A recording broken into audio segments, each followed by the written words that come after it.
Good morning. This is Sally Morgan, physical therapist, craniosacral therapist, and Tellington T-Touch practitioner for animals and people. This is Tristan. He's still a Corgi. And we're here for an episode of Conversations with a Corgi. And I'm holding up this little rose quartz heart because today we're going to talk about heart opening and why that's important right now. Thank you. I am very lucky. I have two of these and I have a little one somewhere, a tiny one. I don't even know where I got them. It says they're from the Philippines on the back of them, but I wasn't there. So we know about Tellington T-Touch heart hugs, and we'll do some of those. But why heart opening today? Anytime, actually, in the last 60 days. And that's because, you know, the earth is in a crisis. We've got these murder hornets. We've got a terrible thing of locusts coming to Africa. We've got problems with water. We've got problems with weather. We've got global warming. There is a lot going on, and now we have COVID on top of all that. It's very stressful for people, and the tendency when things get rough is to hide for a lot of people, and that means to shut down your heart. And right now, when we are in a situation where so many of us are isolated, or in a situation with our families that might be tense, even though we love them and we don't want to lose them, we might be tired of living with them. And for the people especially who have to educate their kids, go to work, still run the household, and do the ever stressful grocery shopping right now, so important to keep your heart open, because that's what, you know, you think that you want to protect your heart from the world, but keeping your heart open is what brings love and light into you. And so heart opening is really important. And we often forget about it when things are tough, because the first tendency we have is to hide and shut down and run away. It's very unusual, you know, people like Buddha and Christ are the ones who have opened their hearts when things have been bad and said, I love you anyway. And so we're going to do some heart opening exercises today. And the first one we're going to do with your pet or not, is sun breaths, which come from yoga, of course, and we talked about them when we did dog yoga, but we're going to change it just a little bit. And the way we're going to be doing it is the way that they did it in a study in a nursing home with senior ladies. So they had two groups of ladies. One group went to group exercise class every day for a couple of weeks, and then they measured their vitals, and also they did an emotional assessment. And then they had another group of ladies that did this exercise we're about to do every morning, first thing when they got up. They didn't do anything else different than their normal schedule. The ladies that did this exercise, in spite of not exercising and not having that group interaction, had, first of all, way longer longevity when they looked at them years later. They had much greater health in terms of their pulse, their respiration, their blood pressure. They had much greater emotional strength than the people that were doing the group exercise. And you know how it is. If you've ever gone to an exercise class, you can see how, as good as it sounds, it might not be good. Are you keeping up? Are you doing it right? Did you forget? Do you have a sense of humor? Are you the worst one every time? Is that lady next to you showing off? I mean, there's so much emotional dynamics in an exercise class that you can see how it might not go as well as some might think. So we're going to start with the sun breaths, and you're going to have your palms up and out, and you're going to inhale, bringing your arms up over your head, and then make a very deliberate turn with your hands heading back towards the earth as you exhale. And inhale, and this time we're going to add this little extra bit like the ladies, and that is to look up and lift your chest from the top of your chest. Not just put your shoulders back, but lift up your chest and open your heart to the sun and to the universe and to the beautiful blue ceiling in my dining room, which I love so much. And exhale, bringing your arms down. And inhale, arms up, look up. Don't put your head back if you've got a neck problem, but lift your chest. Really feel the opening in your chest. And lift up. Look up and exhale, bringing your arms down. One more time, a sun breath. Lift up, turning your palms out. Look up, arch. Turn your palms the other way, come down, and then bring your hands back to your heart. And we're just going to take some breaths from this space where we have an open heart space. Now, I had the good fortune to ride with Sally Swift for a number of years, who loved me because we shared a name, and that my mom had the same name. Did not get lost on Sally, who was indeed much older than my mother.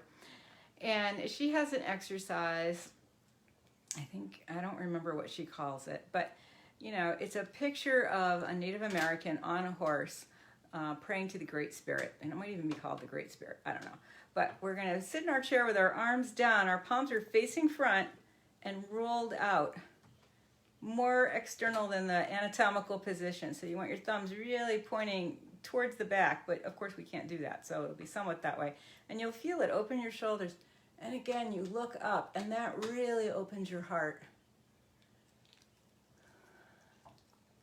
And this is a position of acceptance and of allowing the universe, God, spirit, whatever it is, to come into you and to motivate you and to protect you.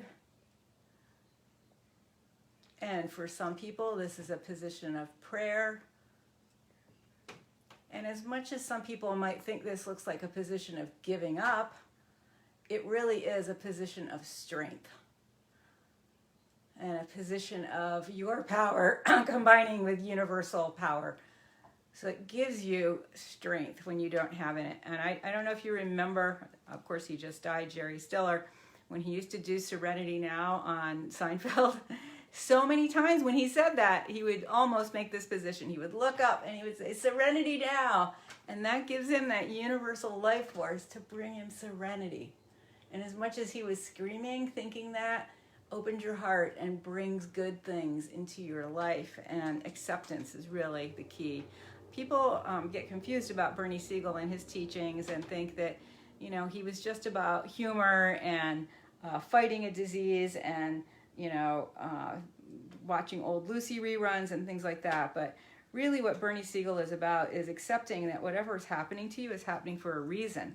And trying to understand that reason will help you understand your disease and help you process emotionally what is happening to you better than, it's funny, it's not a tick, it's a fuzzball. It'll help you process what's happening to you more fully, and therefore you'll have a better outcome. Because when you go through life with an attitude of acceptance, no matter what happens to you, it's a great lesson and a great opportunity, and it shifts everything. And I think a lot of people that are trapped in their houses with their pets and their family or no family right now are really learning a lot about themselves. And you're in this place where you're kind of forced to do introspection and to find that level of acceptance. So in a lot of ways, this is a real blessing. And many people who are very busy are like, I'm so happy to spend time with my husband and my kids. And they're learning how to cook, and they're taking online classes, and they're like me doing online dancing and really developing hobbies they've had, cleaning things. There's a lot of good stuff happening for people right now. And, when I was younger, which was a long time ago, we didn't have computers like we have today that weigh 3 pounds and you can carry them around with you. I still remember when I was at UMass in the 70s, late 70s, early 80s, really it was the early 80s, they had a giant computer that took up several floors of one building, and you couldn't go in there, and it had to be kept at a perfect temperature and all of that. So during those days, we used to say, when we all have computers, we're going to have a lot more time. It's going to free us up. We'll have all these leisure hours. We won't work 40 hours a week. Well, as we all know, we all work 80 hours a week now. And, it just gives you more homework, and you're more efficient when you are at work, so you do twice as much work, and it's exhausting.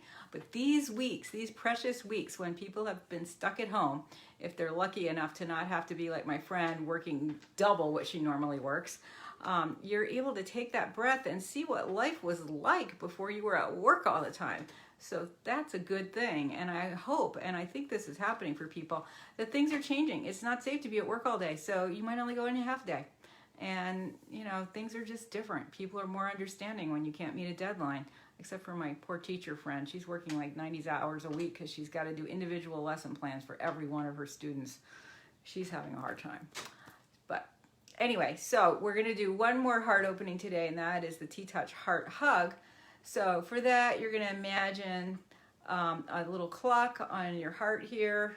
And of course, it's backwards and everything with the picture you're looking at, but it doesn't matter which way you go when you do this. So you're going to start at the 6, make a circle around that clock, and come back to the 9. And you're going to imagine the face of the clock when you do this. And that's really important because it engages the right brain. So you just cross your hands over your heart, breathe in as you go up, and exhale as you come down and back around the circle. And then pause, and then make another circle and a quarter. And this time we're going to do it with some intentions. So you can make up your own, but I am going to intend peace for the world, health for people, health for animals. Right, Tristan, he's like, don't forget me. That there will be more love in the world, and that people will find more happiness. And you can have some personal ones about your day, your life, your friends, family.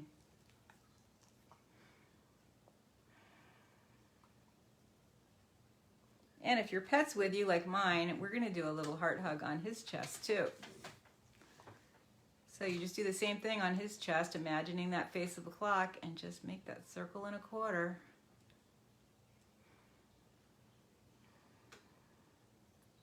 And I just imagine how much I love this little Corgi. Right, Biscuit? Right? You're a good boy. He's such a little Corgi. So, think about your heart. Don't let your heart be broken. Don't let your heart get beat up by the world. You are in control of your heart. And, you know, I think people that are, you know, like a mother has so much love for her children, or I have so much love for this dog, that my heart can sustain me through a lot of stuff. You know, as long as the dog's okay, I'm pretty good. And I think that's true for a lot of people, but don't forget about yourself.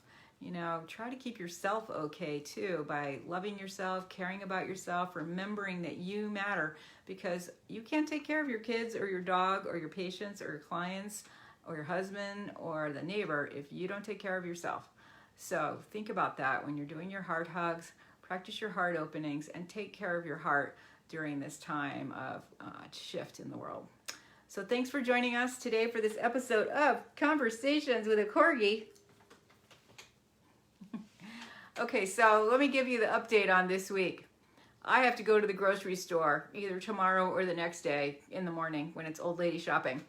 And that day, Tuesday or Wednesday, we are not going to have conversations with a Corgi, but what I'm going to do is post the Target Corgi prom photos that day.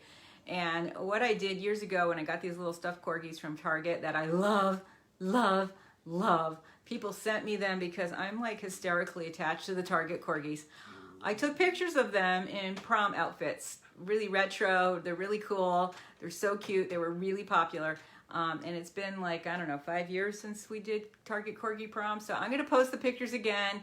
We might even have a little contest to see who can be the prom king and queen. I might give them names. They haven't had names. I have to figure out how to write on a picture. I haven't done that either.